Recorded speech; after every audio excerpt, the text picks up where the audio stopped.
Good morning, Slop Nation, and welcome to Slop Chop. This is a new podcast hosted by myself, Harvey Mulvihill. It is about the happenings of the internet, and is your one-stop shop for slop. Welcome back, everyone. I'm a little bit under the weather, literally and figuratively, because we are experiencing a lot of weather here in Dallas, Texas. We are getting snowed upon. It's like The Shining. It's like The Shining, but way less cinematic, way more just me sitting in a room watching movies. A lot more of that. My profession, my job was snowed out today, so I get to sit around and do jack shit. It's been chill, man. It's been cool. Do you guys remember snow days as a youth, as a child? I think snow days were a uniquely Southern privilege, because if you live in the North, they just have they get snow every a quarter of the year, and they have the infrastructure for it, right? But we Southerners, we Texans, do not have that infrastructure. We do not. Every time it happens, it's like it's the first time that it's ever happened, because none of us know what to do. We all scream and cry, and we go to our local grocery stores and we clear out every potentially useful item that they have, and we take it for ourselves, because fuck everyone else, and it happens like clockwork. It is odd to me that we still have not figured out how to drive on a road with a little bit of ice. With a little bit of ice on it. We still haven't figured it out. It's like, again, the rest of the world seems to have figured it out pretty well, but Texas just, again, complete standstill. So most things are closed right now. It's like 20 degrees outside. It was, to be fair, it was snowing and sleeting a lot for a day or two straight, and all the roads are pretty icy right now, so it could potentially be dangerous to drive on. And again, we never heard of a salt truck. We never heard of a chain on a wheel. We don't know how the fuck any of that works. So that's our situation. We are snowed in. Edward Snowden, you might call me. The way I'm snowed in. There's some delightful slop to talk about this week, everyone. I'm excited to get into it. We got the Oscar nominations for early March. That'll be fun to go over. We have a Reddit mod posting a 40-minute fucking expose or the inner workings of a Reddit mod's brain, which is fascinating to witness.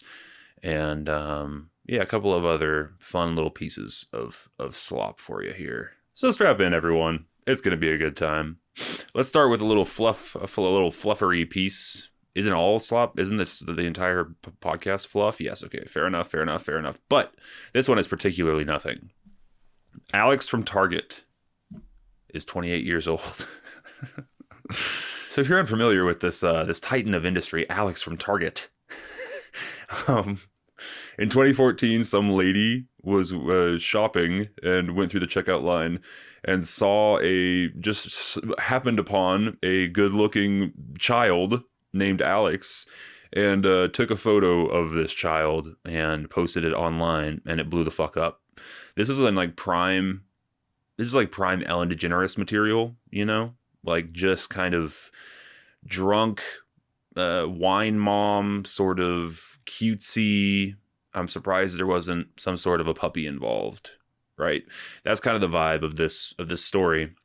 And the update is that child is now 28 years old. So if you count back the math, he was 16 when this photo was taken and it blew up everywhere.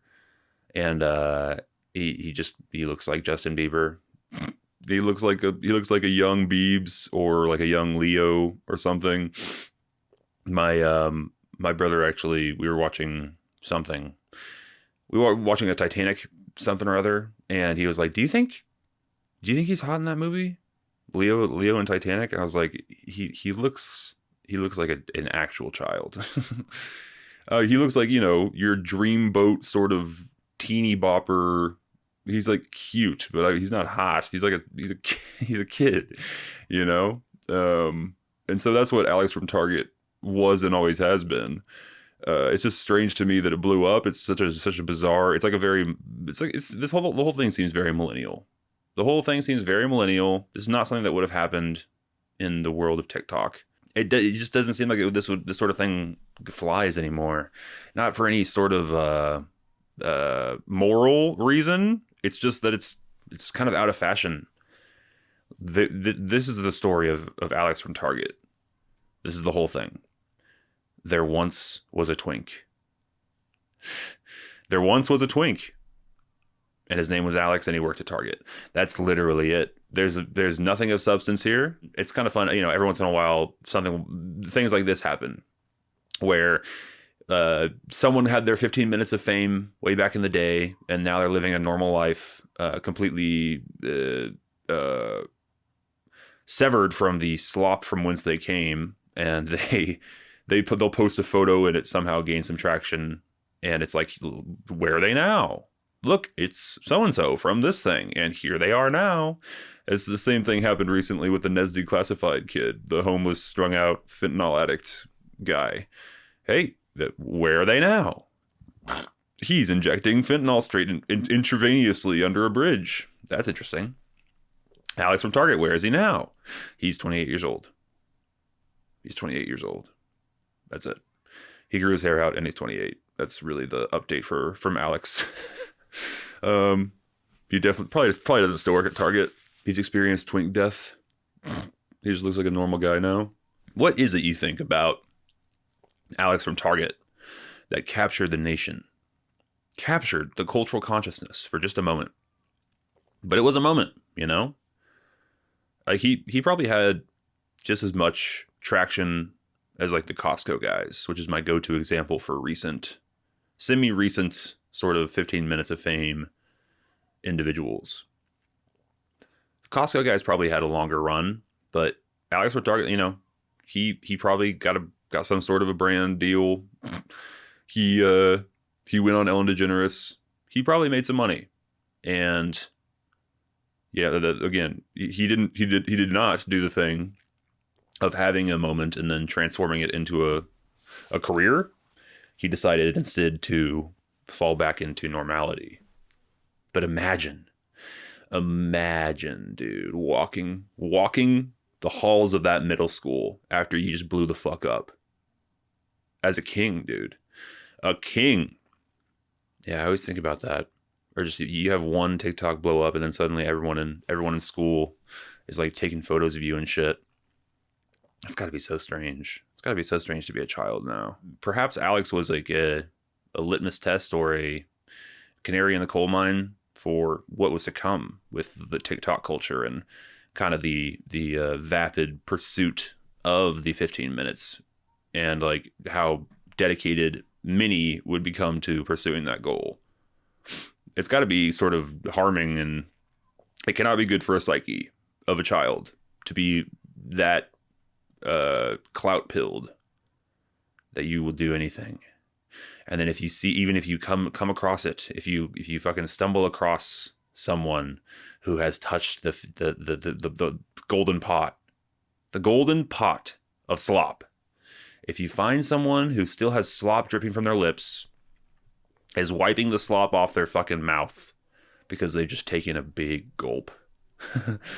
It's like, there's got to be some sort of analogy here. Golden slop is the best I can come up with, where you're not just consuming it, but you're part of it. Like it becomes part of you. When you ingest golden slop, it becomes part of you, and you become temporarily strong and desirable and interesting. But it comes at a hefty price. A hefty price, sloppers. It comes at the price of spiritual fitness and general well-being. Many succumb to the golden slop, and they never return back to normality. Many are doomed forever to clout chase and are discontent with anything that doesn't have eyeballs upon it. And so it can be a curse. It can be a blessing and a curse. This ladle, golden ladle. If you bring it to your lips. By the way, it's a fickle mistress, and it's tough to get your lips around. But some do. And some are get catapulted into superstardom and potentially money and success. Some are left behind, but all of them are forever changed. All of them are forever changed. And it's a terrifying endeavor. And sometimes people stumble upon it without even trying. That's what's crazy. And then once they find themselves slurping, they realize like the potential in it, and they they try to capitalize. Like the Haktua girl. The Haktua girl did not approach the chalice and grab for a ladle. She was simply walking around, minding her own business, when the ladle was dumped upon her. Fascinating arc the Haktua girl had, where she immediately saw the power of it. She immediately saw the power of it, and she fucking locked in. She got an agent. She got a publicist. She got a manager. She hired 15 people. She started a podcast. But it still fell to ruin. There are so few who are able to harness the ability of the golden slop and keep it within them forever. As a matter of fact, I think it's actually impossible to keep it within you forever. You will eventually shit it out. But you can have a long run. You can have a freaking long run. Brittany Broski, excellent example. Incredible creator who I think is like finally receiving some backlash. Just the general vibe on TikTok seems to be like we're over her, which I hate that sort of groupthink mentality. But yeah, she played it well, played it right, and she's actually talented, which helps. Not necessary, but it helps. Is if you're actually talented and funny. Yeah, but Alex from Target again just took a sip of the sludge, and then let it be. He let it course through his veins. He went on the Ellen DeGeneres show. He got paid some sum of money to appear on this lesbian tyrants television program. And then he left it behind, which is probably the better move for your overall well-being and general health. As a matter of fact, it definitely is, but it's got to be a tough thing to do. Especially when you have all those eyeballs on you. Not only are your classmates looking upon you, not only is the pretty girl you have a crush on from school looking upon you in a new light. No, Alex from Target. You also have vultures circling from above who are trying to get a piece because they, like all of us, are in search. Not all of us, but some of us. They, like many of us, are in search of a sip of the golden ladle. And some of them are even frantically trying to attract the thing. Some people happen upon it. Some people are forced into it. Jesus Christ. I don't know, that's probably a thing. It's like mommy vloggers forced into the slop bucket. Some of us are forced. Some of us are trying to attract it. Some of us happen upon it. And some of us wait for those who have achieved it and then try to get on their team, try to get on their side, approach them with an offer. Hey, I'm Guy, and I have connections. And you don't have that. What you have is viral success, which will be gone tomorrow. 1 week from today, no one will give a fuck about this. But what you can do is harness it. And I know how to do it. I've done it before, and I'll help you do it. Just sign right here and give me 75% of whatever you earn for the rest of the time. And we will together, as a team, be slop partners and sludge. Slop. Trying to think of a third word. I got nothing.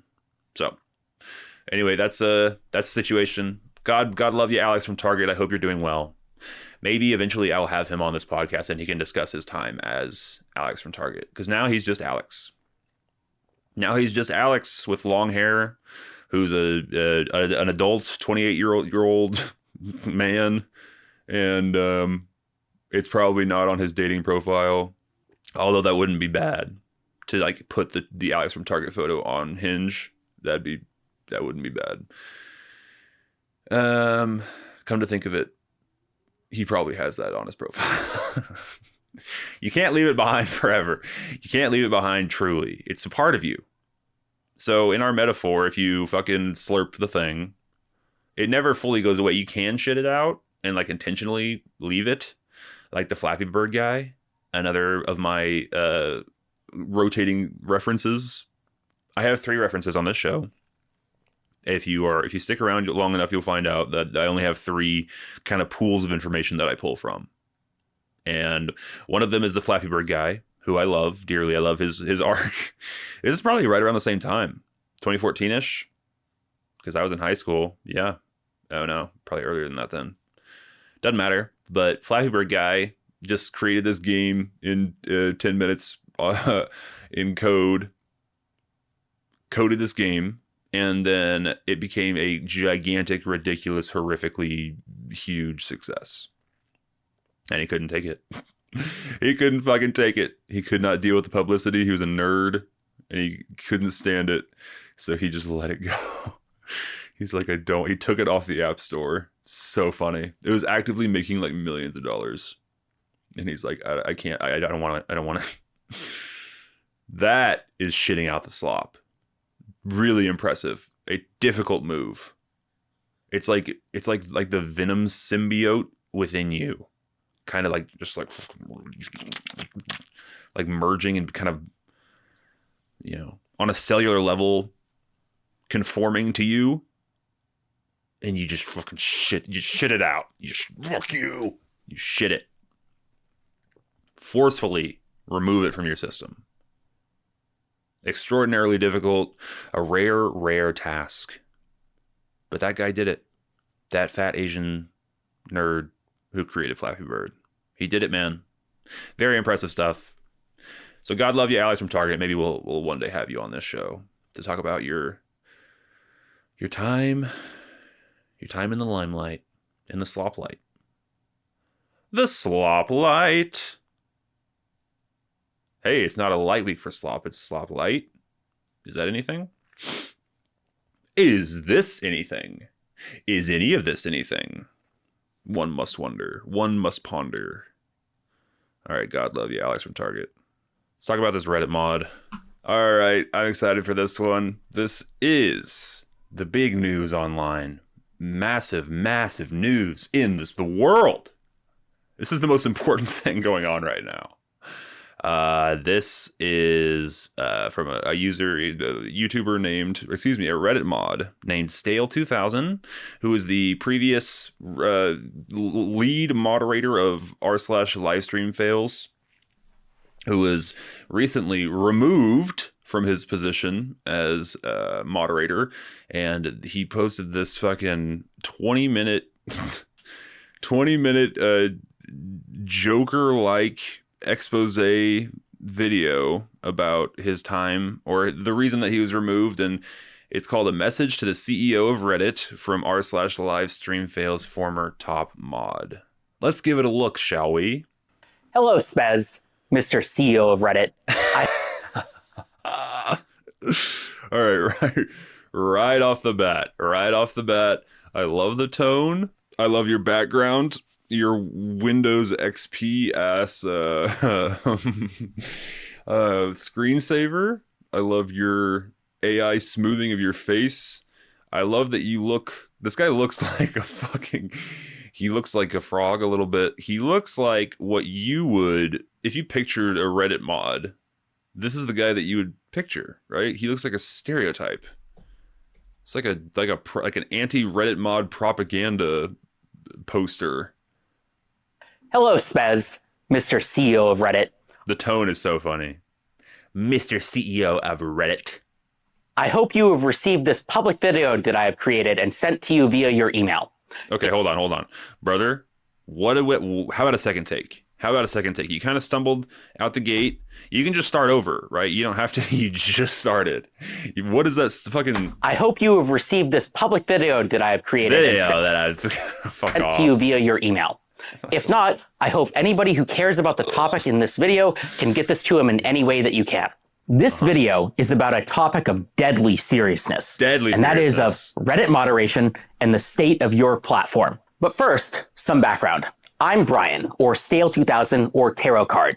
I was the top moderator of your #1 gaming subreddit, r/livestreamfail, before I was recently removed from that position by the Reddit Code of Conduct team. All right, so for a little background, this guy was fired, quote unquote, fired from this fake job of being a Reddit moderator because he was promoting a legit scam on Livestreamfail. I think it was some sort of, I'm sure he'll get into it, but some sort of a partnership that he was proposing with LSF.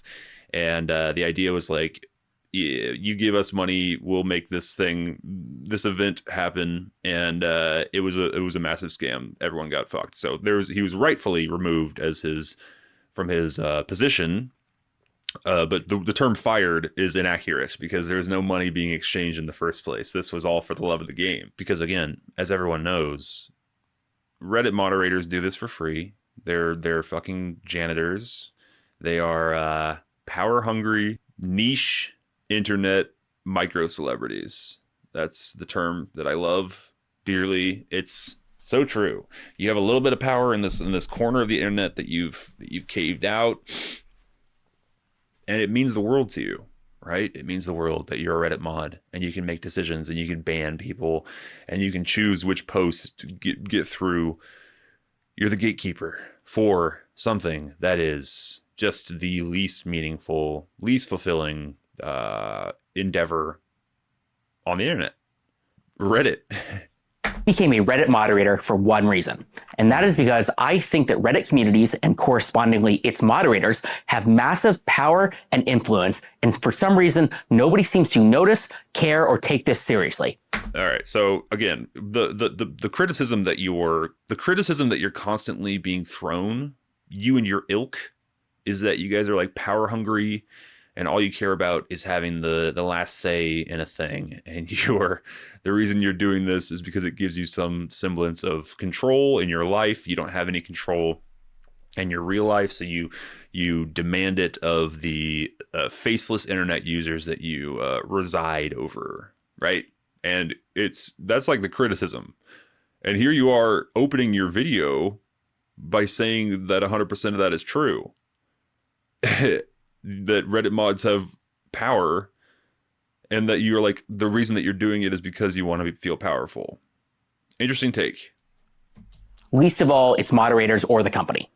In this video, I will go over why I believe this, and I will also talk about a code of conduct moderation action that was taken against me due to good faith mistakes that I believe were caused by a clear lack of direct material support that the company gives its moderators. I will end the video by talking about what you, Spez, can do to fix this problem, as well as what I and other communities can do in case Reddit does not solve this very serious mismanagement problem regarding the lack of support that is given to moderators.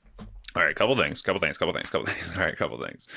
So I think I haven't watched this video, but I'm assuming the argument is that you want support from Reddit. You want the CEO to give you guys like material. You want like either money and or like a team of people that will help you in your endeavors so that things like this won't happen, right?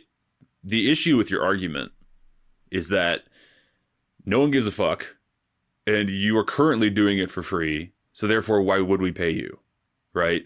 If no one was doing it, then we would probably pay someone to do it. But you guys are doing it because you like it. You like it. You like the feeling that it gives you. And again, for $0. So then what is the incentive of the company to start paying you, right? And again, you are not, I think employees, real employees actual employees kind of fall into this mentality a lot, where like you kind of feel like your job is going to implode if you leave. You're like, you would never use the word irreplaceable, but you really do feel in your heart of hearts like if you left, everything would go to shit.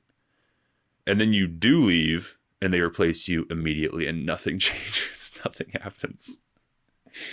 You are replaceable. You are so replaceable. There are 1 million people that look just like this who are willing to do the job of Reddit moderation for free. Why would we stick our neck out for you just because you're you, you know? You're not the main fucking character.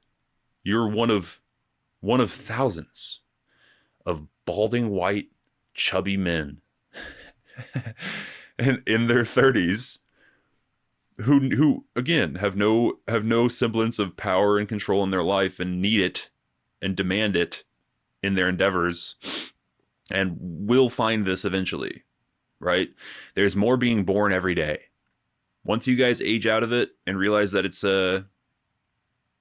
fruitless and a waste of time, the current 20-year-olds will now be in their 30s and then they'll do it for free. There's actually no reason to pay you. You can't, instead of trying to improve the situation, what you should do is get the fuck out.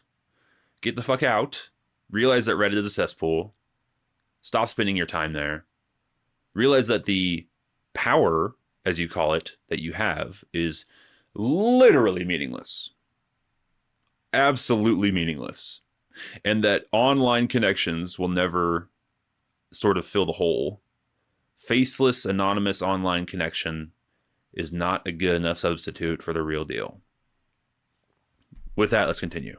First, I will go over the code of conduct action and why I was removed as the top moderator of r/livestream fail. This sounds like stupid internet drama, I know. No.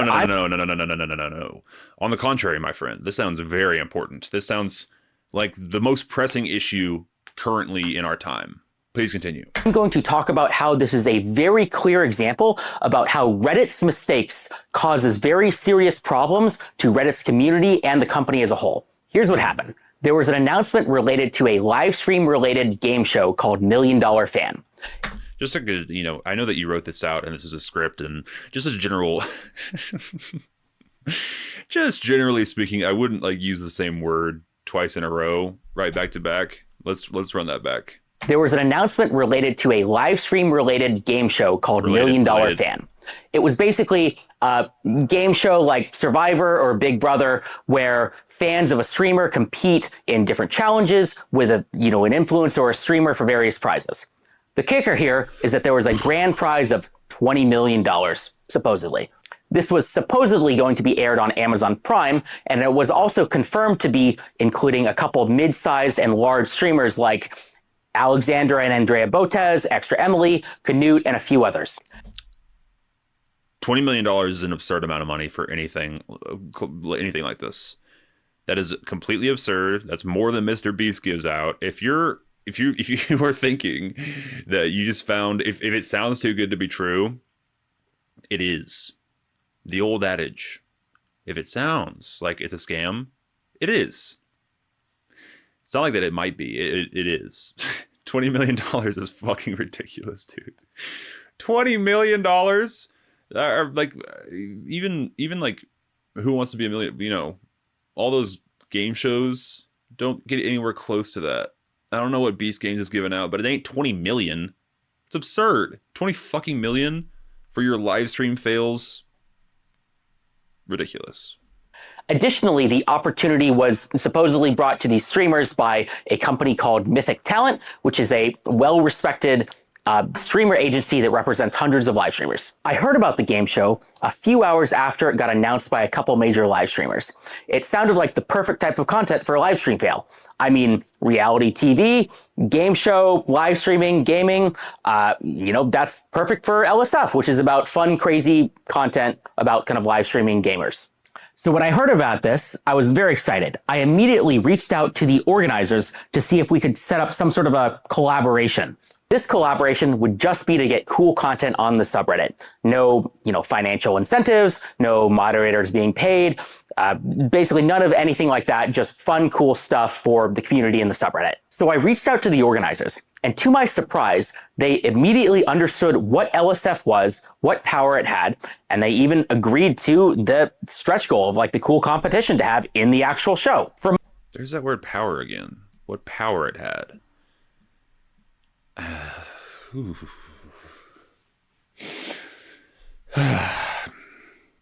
think we might have talked about this last week, but it is kind of really, it's almost disturbing to see something this plain as day, this apparent, it's so clear what this man, the soul of this man, it's right there. Is right there. Usually you have to dig to find the inner workings of a core, right? It's just right in front of us. He's posting it to camera. He's looking right to camera and he's talking. Oh my God, he's doing exactly what I'm doing. Oh my God. You always feel, I always trip about that when I see things like this. And yeah, at the end of the day, we are doing kind of the same thing. But mine is cool and based and interesting, and his is cringe and awful and bald. I think really the hair is the main thing that separates the two of us. He's bald and I'm not. Bro, shave it off. Fucking shave it off. What are we doing? What is the point of it? Looks like shit. I can tell just by looking at your face that you will look infinitely better with a bald head. You just have to commit to it, man. There have been millions before you that have been forced into baldom because that's the cards that you got dealt. You got to just play the cards you were dealt, bruh. You can't just continue the fucking comb over. If you shaved your head and grew a beard, you would look immediately like 2 points higher on the fuck scale. You're currently like a 3. You're a 3.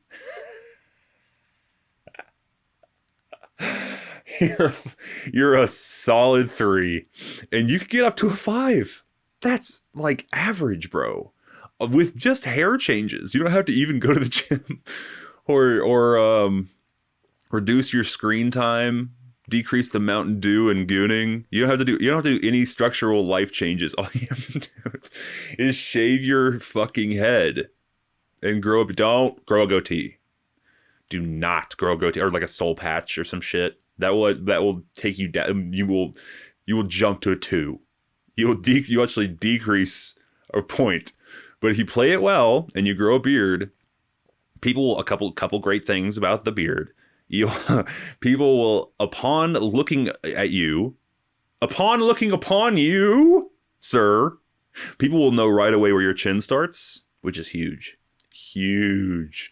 People don't know right now. People see neck. People see sort of like just like an amalgamation of flesh. It's like a Cronenberg movie right now. But if you grow a beard right away, people will know that's where his chin goes. Right. And they also, if you shave your head and grow a beard, immediately upon looking at you, people's first thought is not going to be Reddit mod. Which, by the way, was accurate up until very recently. So with your new sort of, you have a new lease on life, my friend. And again, this might be getting fired from reddit.com could possibly be the best thing that ever happens to you. What you have to do now is leave it in the rearview mirror. Leave it in the past because it is of no use to you anymore. Okay? That was the old you. The old you was bald with the comb over and fat and okay, you can stay fat. You can stay fat. Apologies. I shouldn't have thrown that in there. I'm sorry. Okay. Sometimes sometimes I miss the mark. You can stay fat, but you cannot stay a Reddit mod. You cannot go find another subreddit, a less popular, less influential, less powerful subreddit, and just go right back into what you've been doing and continue growing the hair out. I love that he has the comb. The comb over is only covering half of his bald. It really is interesting. He's bald all the way to the top of his head. Usually you'd have like, we're looking straight at him and he's bald all the way up.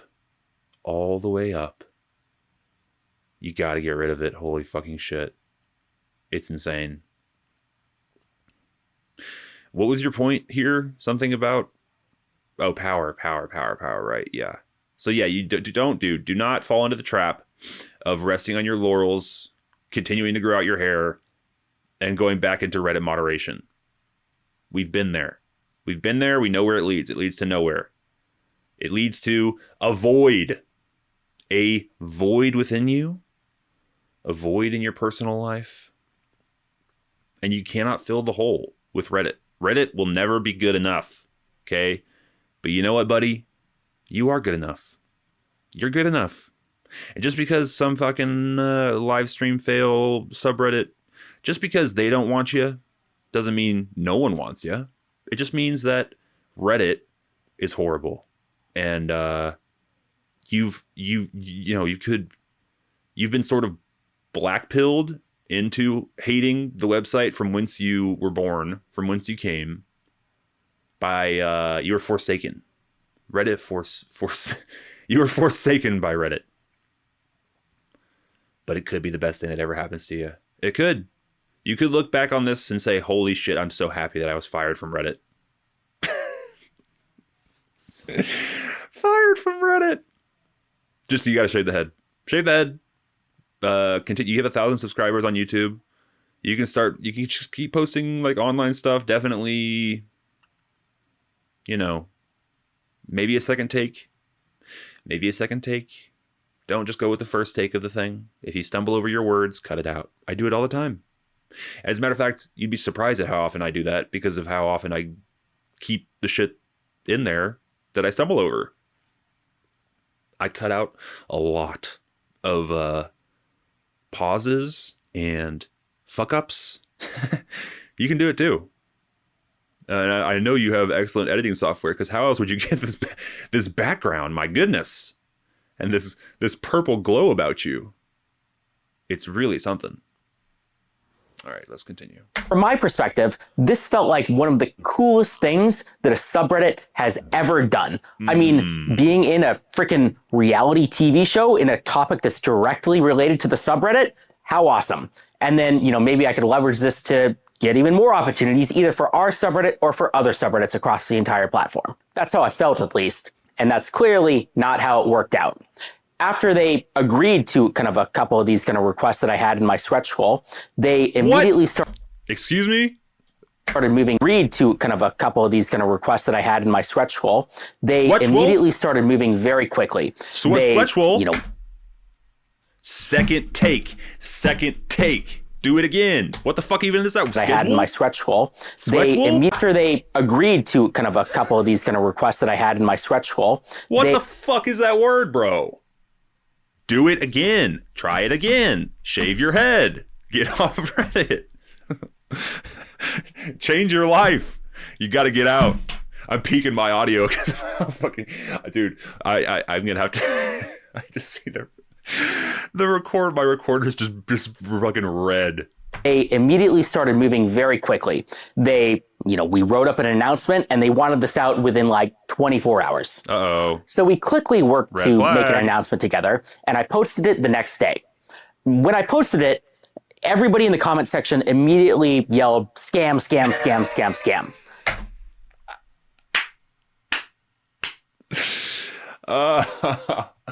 Dude.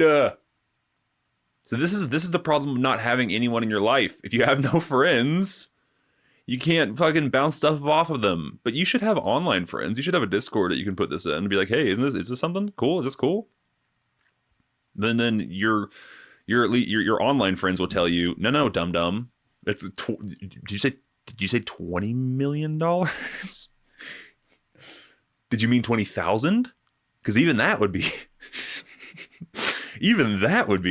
kind of hard to believe. 20 million? Yeah, it's a scam, dude. Clearly. I love that he posted it and everyone was like, you fucking idiot. This initially didn't actually worry me because no matter what we do, people call it a scam. I mean, right. I've done AMAs with the Twitch CEO. People called that a scam. And I was also thinking like multiple major live streamers were involved. Mythic Talent was involved. Surely they had done their due diligence, right? Additionally, the thing that people were the most skeptical about was the $20 million grand prize. This I can't imagine why. I can't imagine why. Initially confused me as well. But once I heard that, Amazon Prime was allegedly involved, my initial concerns were assuaded. Yeah, I mean, good call. Okay, so you have like Amazon. Amazon has money, bro. Amazon's like a big company. They're gonna give us $20 million to put on this fucking. And by the way, that's a prize. So like, even if your entire event costs $20 million, which would be high for something like that. Like Ludwig used to talk about putting on these events, and they were definitely like $1 million, maybe $2 million to put on like a big ass, arena streaming event, and he would lose money on them every time. But he loved doing it, so he kept doing it. Shouts out to Ludwig. But 20 million just as your prize, just as the prize, is fucking crazy. Yeah, bro. Of course, it's a goddamn scam. Aren't you a child of the internet? You're a Reddit mod, which means that you spend a lot of time online. Do you not have any sort of way about you? Do you not know? You don't know things when you see them. That would just like, bro. On first, the moment that number just wafted into my earlobe, immediately of course it's a fucking scam. $20 million is more than any human has ever won outside of the lottery. You know what I mean? Even like a $20 million lottery prize would be huge. Like fucking absurd number. All right, let's please continue. No, but Amazon's involved. Oh, okay, and therefore it's fine. Bro, what's the Beast Games payout? Do you understand how much more popular Mr. Beast is than you? Here's how much more popular Mr. Beast is than you, or than Livestream Fails. Let's just use you as an example, Mr. Stale 2000. You have 1,000 subscribers. Mr. Beast has like 200 million. So essentially, your subscriber count rounds down to 0, comparatively speaking, to Mr. Beast. So I just don't think, and if Mr. Beast's prize is lower than what you think, maybe,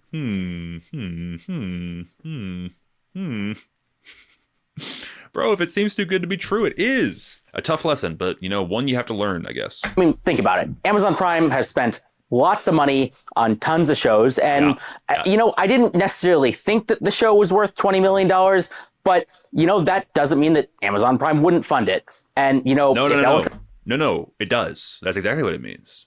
It literally does mean that. If the show's not worth that amount, then Amazon, it's not worth their time to spend. You know what I mean?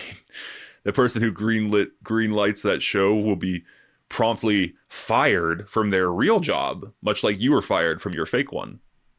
If you're like, all right, this niche online Reddit community that like nerds and the very online among us know about, Livestream Fails, but most humans do not have any concept of what this is. Literally none. Like Redditors, even amongst people who are active on Reddit, it's like a small percentage of those people. You know what I mean? You're appealing to the general public. Mr. Beast has broken out of the YouTuber sort of cage, and he started making chocolate bars and shit, and like Prime energy drinks. Is that energy drinks? No, it's like Gatorade. Mr. Beast started making Prime and chocolate bars and making an Amazon show, so therefore he's mainstream, right? You and your subreddit are not, brother. Stuff was involved, maybe it would actually succeed. Maybe my involvement alone could make the $20 million kind of investment worth it. Who knows? At least that's what I thought. Maybe it would. Let's run that one back, shall we? Actually succeed. Maybe my involvement alone, but that doesn't mean that Amazon Prime wouldn't fund it. And if LSF was involved, maybe it would actually succeed. Maybe my involvement alone could make the $20 million kind of investment worth it. My God.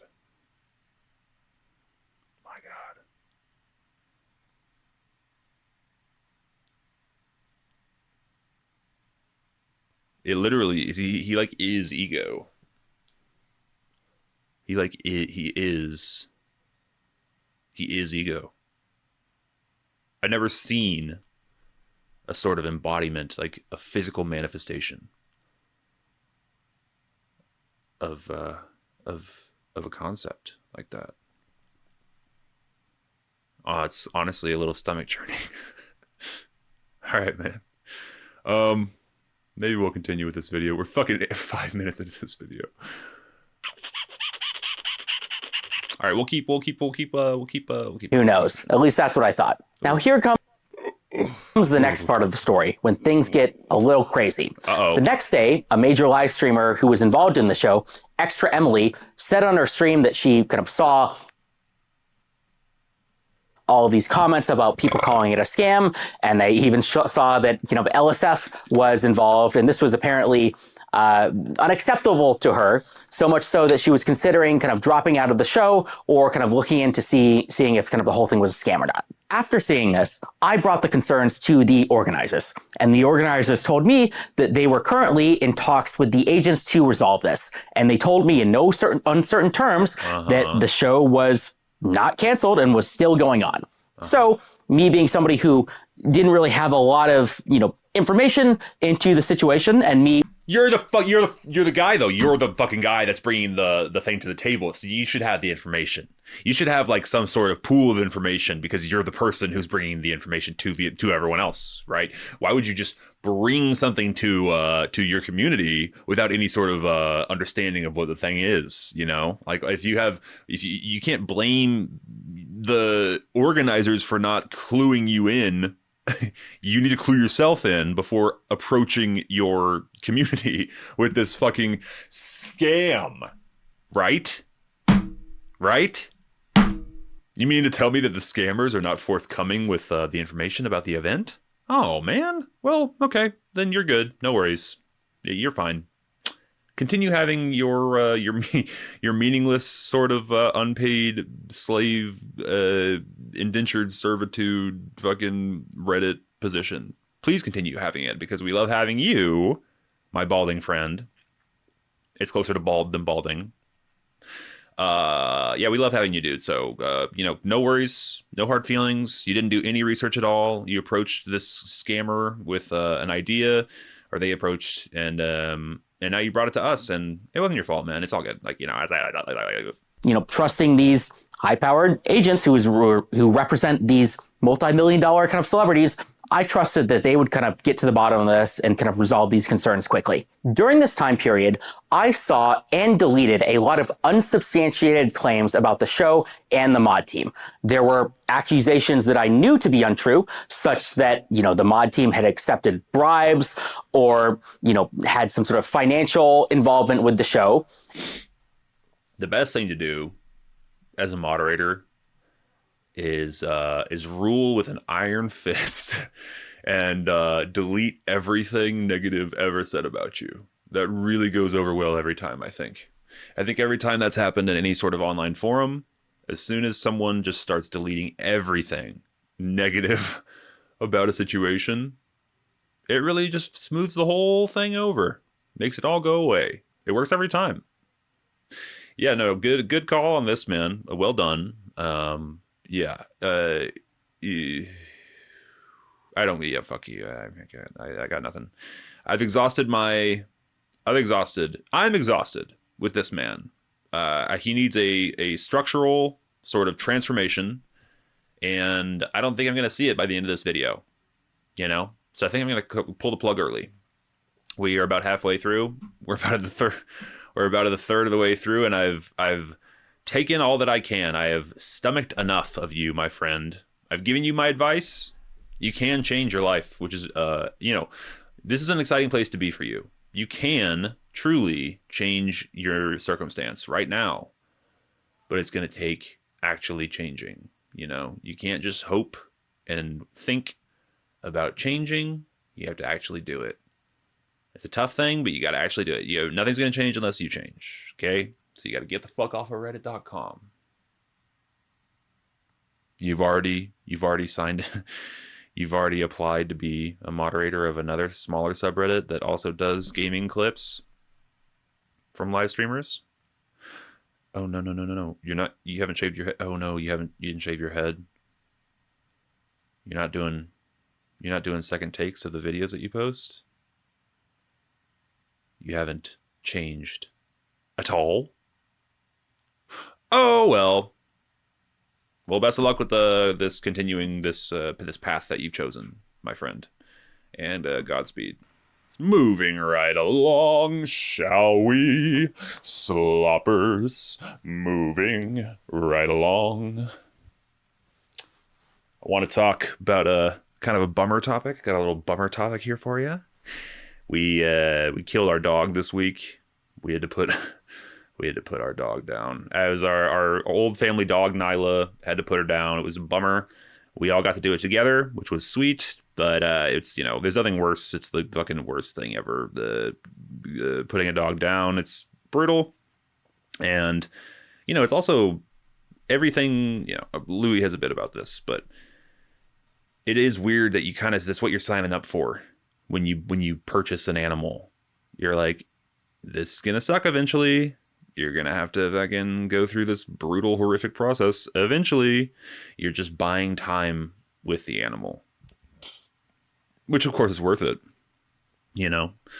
Grandparents are also worth having, even though they die.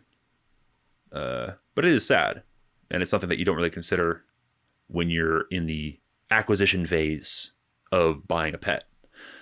Or whatever, Or rescuing. We rescue all our animals. I don't know why the fuck I said buying. I bought one dog. Anyway, it was sad and a bummer. And we all got sad together, which was good. It was good, you grieving as a family, kind of letting your guard down, allowing yourself to cry in front of other people is a tough thing. And we all did, which was, again, it was a positive experience. Sad, but overall positive. And I had this beautiful thing that happened. So I'm going to just paint a picture here for you. And apologies if this is a difficult topic to hear about. So you can skip this part if you would like. There's always time codes in the description, which I forgot. I neglected to mention that at the beginning of the episode. So I was at work and I'll just tell you the whole thing. I was at work and I was like, I kind of don't want to be there for this. I hate putting dogs down. It's fucking sad. It's tough. It's, why I wouldn't want to be there. It's the old family dog. I don't want to be sad. I don't want to be around my family crying. It's uncomfortable. Thinking selfishly, some would say. Thinking selfishly. And, I eventually decided to go home, get off work and go home. And I was like, all right, well, where are we headed? Where's the vet? And my dad on the phone was like, we found a lady that's going to come to the house to do this at the house. So I was like, oh, okay, well, great. Nyla hated the vet. It's like her least favorite place on earth. And so it's sweet. Similar again to hospice patient. It's much better to have them, breathe their last in their home. It's a better situation. So I go home and we're waiting around. We're kind of farting around. We're doing like everything but talk about it. The classic. Just avoid talking about the thing. My dad's playing pool. My brothers are playing a game or something. And, we come in every once in a while and pet Nyla and say something sweet and then kind of move on. And then, whatever, we're messing around for an hour. And then this lady comes through, knocks on the door, is very sweet. She's got her little bag of death supplies with her murderous bag. And strangely, also a Tupperware full of cake, which was for her. She brought it into our home and then brought it out of our home, which was odd. Anyway, she gets in there and she tells us painstakingly what's about to go down. And like, she's sweet, but she's long-winded. She's very like over-explaining the situation and trying to put words into the air, where we're all like kind of quiet and crying and trying to, just absorb the moment. And she's like, she just keeps fucking talking, keeps yapping about how great this is and how much love there is in the room and stuff. And if you don't know how it works, basically they give the dog a shot of painkillers, in this case fentanyl.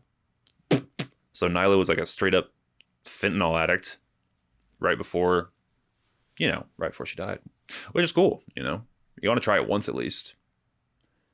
But they give her the pain shot, and then shortly thereafter, like 10 minutes later, they'll give you the death shot. So she gives the fentanyl shot, and then like steps out for a second. She does the good grace of like leaving us alone with Nyla, and we're all crying and telling stories and whatnot, and hugging each other and doing the things that you do, right? Being with Nyla for the last few minutes of her life.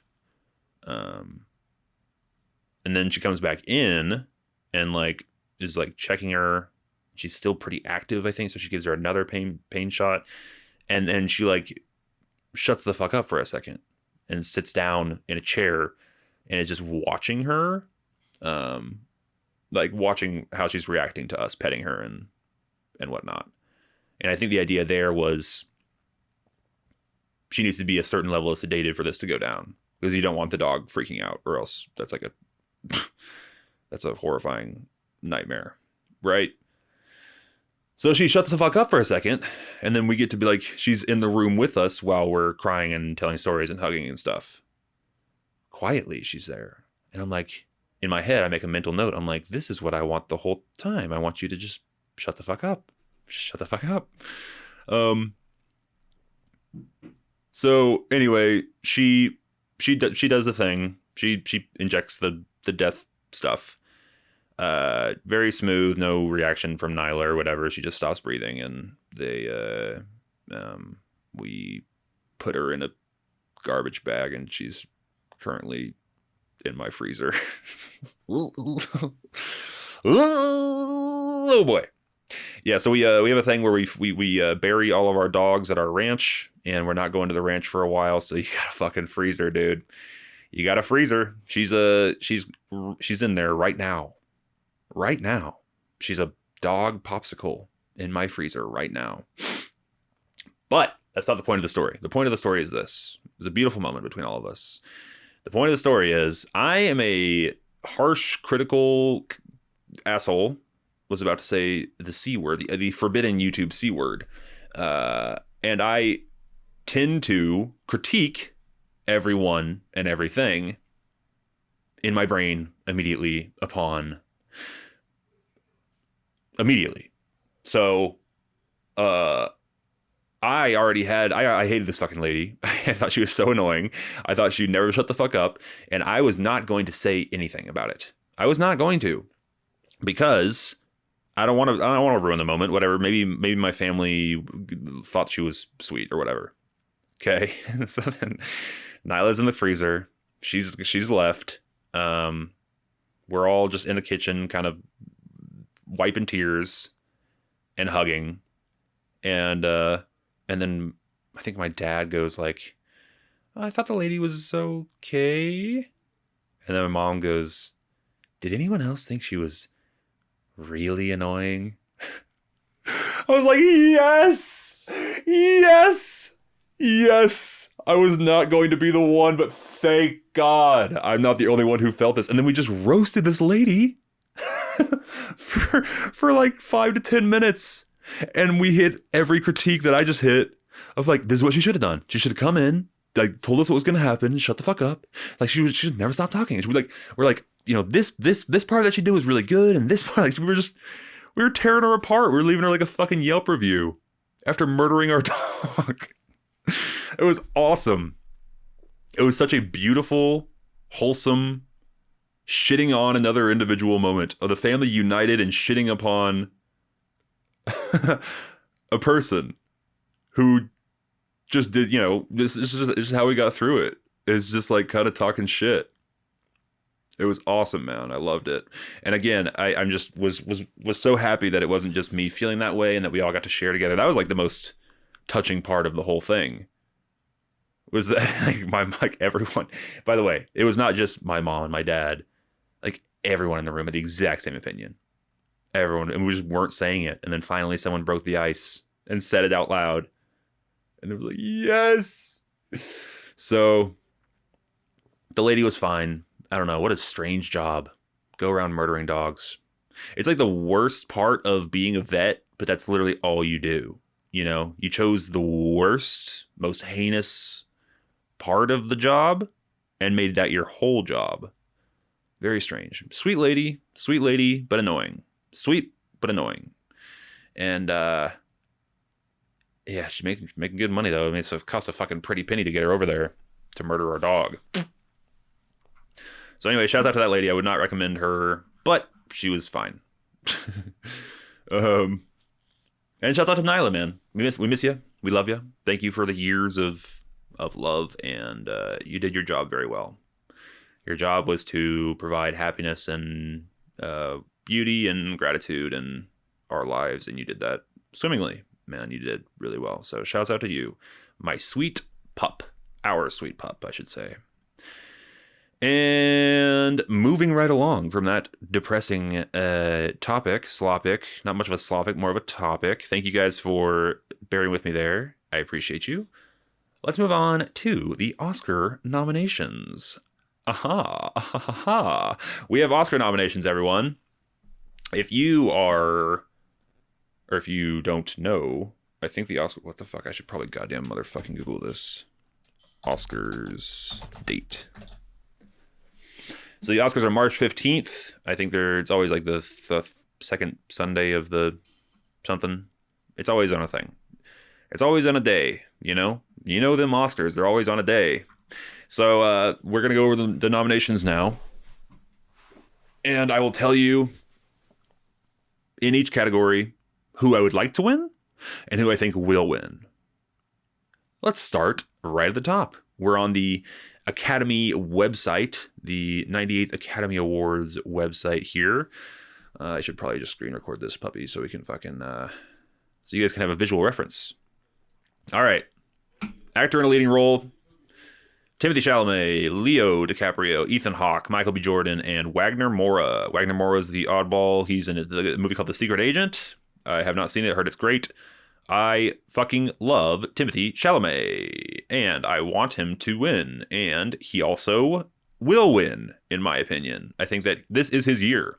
The incredible marketing campaign for Marty Supreme, the interviews, the viral moments, the fucking guest rap verse, everything I think has led up to this moment. He won the Golden Globe, and he won the SAG thing. I'm not a huge... Actually, let me just tell you guys this real quick. So there's this YouTube channel called The Oscar Expert, and they are like these two hot autistic twinks who really give a fuck about the Oscars. They're twins, by the way, and they treat it like sports, where they are constantly changing their predictions and taking into account who wins other awards, and they're really, really sipping the Kool-Aid hard. They're really into it, to the point where the content is pretty dry and their reviews are great. They're actually like, there's only a handful of movie reviews channels that I seek out after I watch a film, and they are one of them. If the Oscar, like, they have excellent movie reviews, but they also, similar to like a Dan Murrell, they have like the other side of the channel is really dry. Really dry. Dan Murrell and the Oscar Expert are my two channels those are the only two, come to think of it. Unless like YMS has done one, but he never does current reviews anymore. Anyway, what I was getting at is they really give a fuck about this, and they are really, really well informed about it. And 2 years ago, I got really into the channel, and I started like following, or like watching every one of their videos, and they basically just told me exactly what would happen on Oscars night. Like, they just knew the answers to the thing. And so I went in with like the knowledge of the back end of everything, and I was much less. I got like every one of my fucking predictions right, but it was not fun because I knew what was going to happen. You know what I mean? It's much more interesting and exciting to not know what's going to go down. So therefore, you're excited. You're surprised and excited by the deal. So last year, I avoided their channel entirely, leading up to Oscars season, and I just checked or selected who I wanted to win in my ballot, and I still did pretty well because last year was a great Oscars year in my opinion. So I'm going to recreate that same strategy, that same idea here. I will not be watching their fucking channel because I don't want to know what's actually going down. You know, it's much more interesting again to be surprised. So I only know Timothée Chalamet won a couple of awards because why do I know that? I don't know. Osmosis, fuck you. But Chalamet's gonna win, and he deserves it, and he's the best guy working, and he's really good looking. All right, moving right along. Actor in a supporting role: Benicio del Toro, one battle after another. Jacob Elordi in Frankenstein. Delroy Lindo in Sinners. Oddball pick there. Sean Penn in one battle after another, and Stellan Skarsgård in Sentimental Value. Have not seen Sentimental Value. Heard it's excellent. Skarsgård, again, will forever have my heart for Andor. And he is going to win, I think. I have not seen Sentimental Value. I will definitely be watching it before Oscars night. And my pick for this one would definitely, without question, be Sean Penn in one battle after another. I fucking love that performance. It is so unhinged, completely insane, committing to the bit in a way that I have not seen in years. Love him in that movie. He's so good, and I don't think he's gonna win because he's smoking cigarettes and hit the Golden Globes and fucking I don't know. He's Sean Penn. He's already got a couple Oscars. They're not gonna give him another one. They're gonna give it to some newbie. Stellan Skarsgård, I don't believe has one, so he's gonna win. But I would give it to Sean Penn, man. That performance is fucking wild. He did straight up smoke a cigarette at the Golden Globes, by the way. I fucking love that. Just ripped a cigarette in the front row of the Golden Globes. Awesome. Actress in a leading role: Jessie Buckley, Hamlet. Rose Byrne, If I Lay As I Kick You. Kate Hudson, Sing Song Blue. Renate Rezevi in Sentimental Value. Emma Stone, Begonia. Oh boy, I've only seen one of these movies. Ladies, am I right? I've only seen one of these movies, and so I will just snap pick who I think is going to win. I'm hearing a lot about Hamnet, so I'm going to select Jessie Buckley. Jessie Buckley is my choice, even though I have not seen the movie. And I don't know. I've only seen Begonia, and Emma Stone was fine, good even. She just won 2 Oscars in a row. She's not going to win. Yeah, so fuck it. Moving right along. Actress in a supporting role: Elle Fanning, Sentimental Value. Inga something, Sentimental Value. Amy Madigan, Weapons. Amy Madigan in Weapons? That's funny. Wunmi Mosaka in Sinners. And Teyana Taylor in One Battle After Another. I believe the favorite here is Teyana Taylor in One Battle. She's great. Good. She's in 15 minutes of the movie, though. Yeah, but she holds a lot of weight. Okay, fair enough. But wouldn't you give it to the other lady who like meets her in the bathroom and tells her the code word? That scene is awesome. That movie is awesome. Yeah, I don't know. I wouldn't give it to Amy Madigan in Weapons. She's good in the movie, but she's my least favorite part of that movie. The fact that it is just a witch the whole time makes it much less interesting. Makes it much less interesting to me personally. I think the mystery of Weapons is much more fun than the solution, as is often the case. So my pick is One Battle After Another, and also I think she's going to win. I gotta see Sentimental Value, man. Fuck. Animated feature film: Arco, Elio, K-pop Demon Hunters, Little Emile, or Zootopia 2.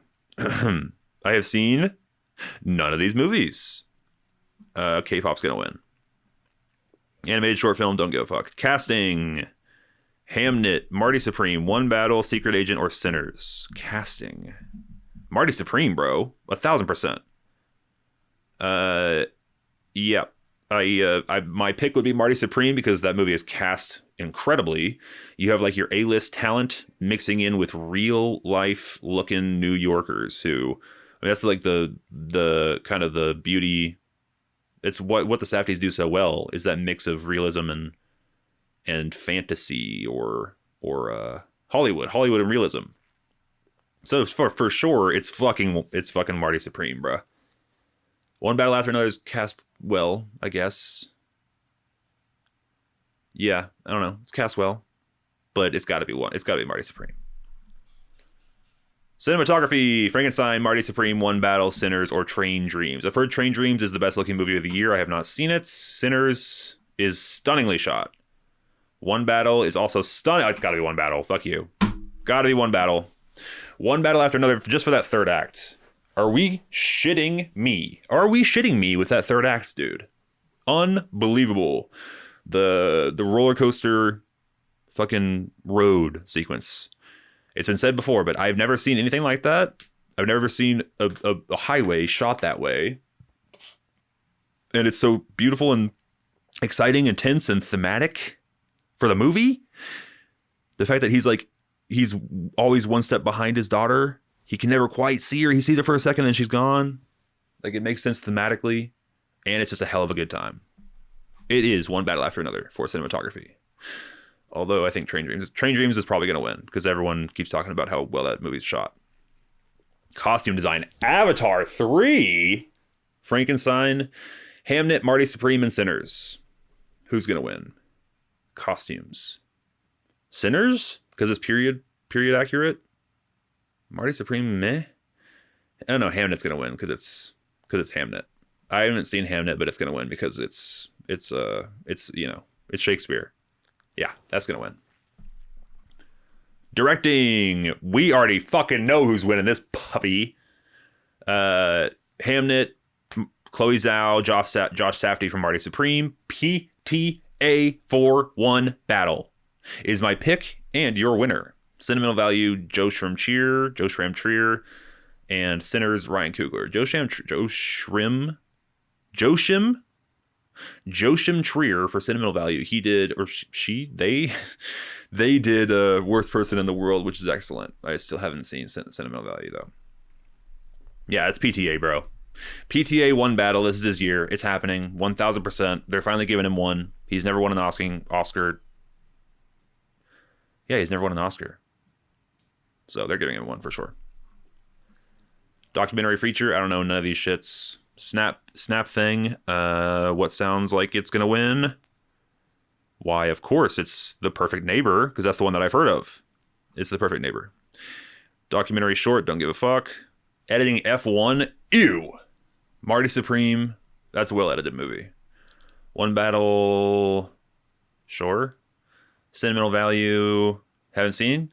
Sinners. No. F1. That editing is like exhausting to me. I hate that editing.